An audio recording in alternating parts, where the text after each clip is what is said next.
another video. Today we'll be taking a look at rooting the Pixel 3a or 3a XL using TWRP and Magisk.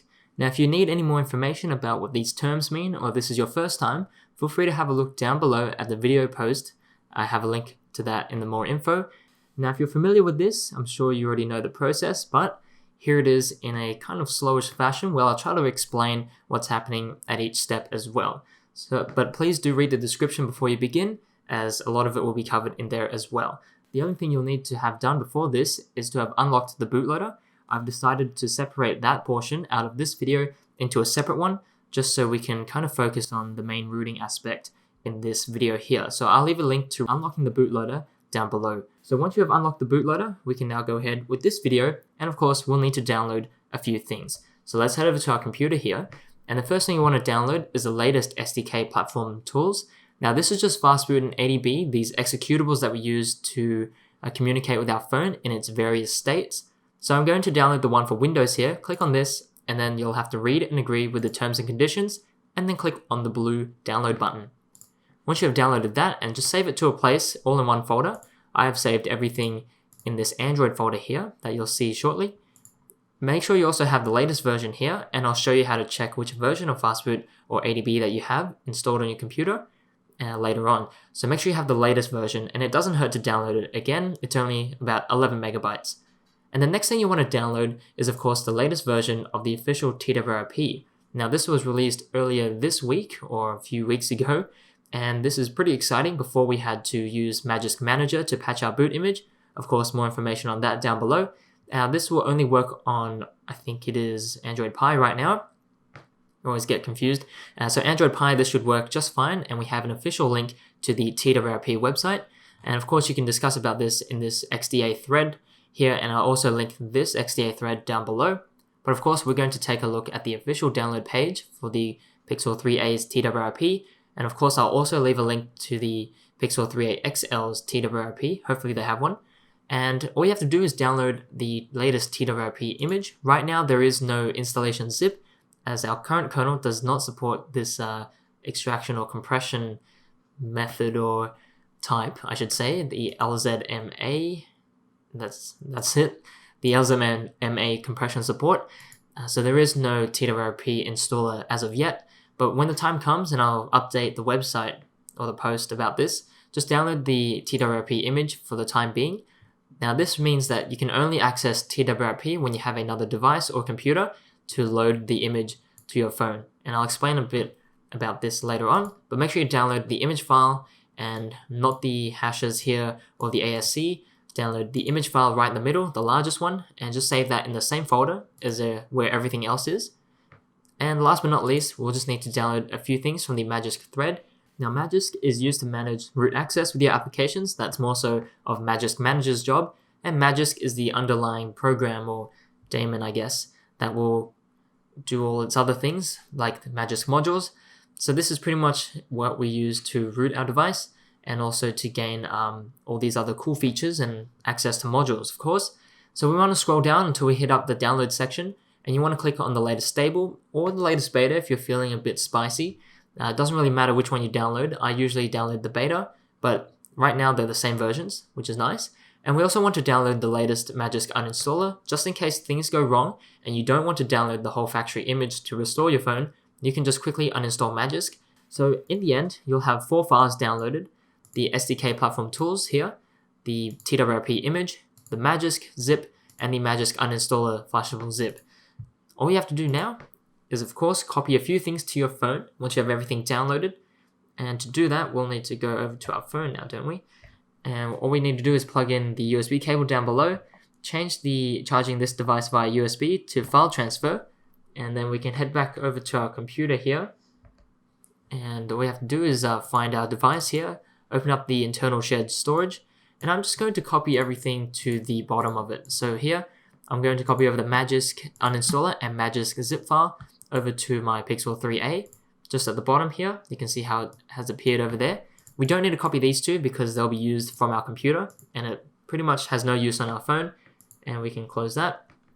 And once you've copied everything that we need to our phone, all you need to do now is reboot our phone back into the bootloader. And to do that, we're going to go and hold the power button on our phone, like so, and then tap on restart. And as soon as you tap on restart and the screen turns black or it freezes, I want you to hold the volume down button. So I'm going to hold it now, keep holding it until your phone gets into the bootloader. Now this might take a little while, but just keep holding it until you do get into there, and make sure your device state says unlocked. I'm sure if you've unlocked the bootloader, you'll be fine with that. And once your phone is in this mode, we can now head over back to our computer here, and we need to open up the Platform Tools zip file. Now, if you've already used the Platform Tools before and you're sure it's the latest version, you can use your existing installation or the files that you've extracted. And I will also leave a link to the video down below that will add your Platform Tools to the path environment variable, allowing you to use fastboot and ADB in any command prompt or terminal or PowerShell window without having to change directories and deal with all that stuff. And so once we have opened up the Platform Tools, I want you to go inside here, and we need to open up a command prompt window or a PowerShell window in the same directory. Now there are multiple ways of doing this, but I like to just go to the address bar and then type in cmd, or you can type in PowerShell, whichever floats your boat. And you can see here that our current command window has changed its directory to Android and Platform Tools, so we should be able to access these files inside here, which is very important. Whoops. Okay, so I've just loaded up my other console emulator, which I prefer, but it doesn't matter, all the commands are still the same if you use the command prompt, but on PowerShell you will need to do something a little bit different, and I'll show you that in just a moment. So once you've opened up the command prompt window or PowerShell window, and I'll just refer to this as the terminal, in the Platform Tools folder, you can go back to the Android folder where we see our TWRP IMG, and once you have that open, we need to type in a few things before we begin. We'd like to check that our device is connected in fastboot. So we can type in fastboot devices, like so, and that should return our serial number right here. And if it does, it means your device is connected properly. And in PowerShell, if I just bring one up real quick, the way you would type this is you can type in the beginning of fastboot or ADB, so FAS for example, and then hit the tab button, and that will select the most appropriate file based off the letters that you've typed in. And you can see that it's added a period and a backslash to it. And this is important because in PowerShell and of course the terminal, you'll need to prefix the executable that you want to run in the current directory.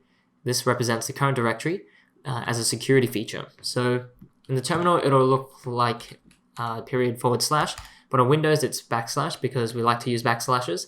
And we can type in devices here as well and hit enter, and it'll give you the same thing. So I'll go back to the command prompt and we'll finish the rest off from here, but just keep that in mind. So here we also want to type in and make sure that we have the latest version of fastboot, and we can do that by typing in fastboot _version. And when you hit enter, it should say 29.0.1, and of course the build number afterwards, and also give you the path to where it is run from, which is correct. Now we can boot up the TWRP image. So we can type in fastboot boot, leave a space after the word boot, and drag in the TWRP IMG file and hit enter, and this will start sending the image to our phone, and eventually our phone should automatically boot in to the TWRP image. And just give it a moment here, it does take a few seconds.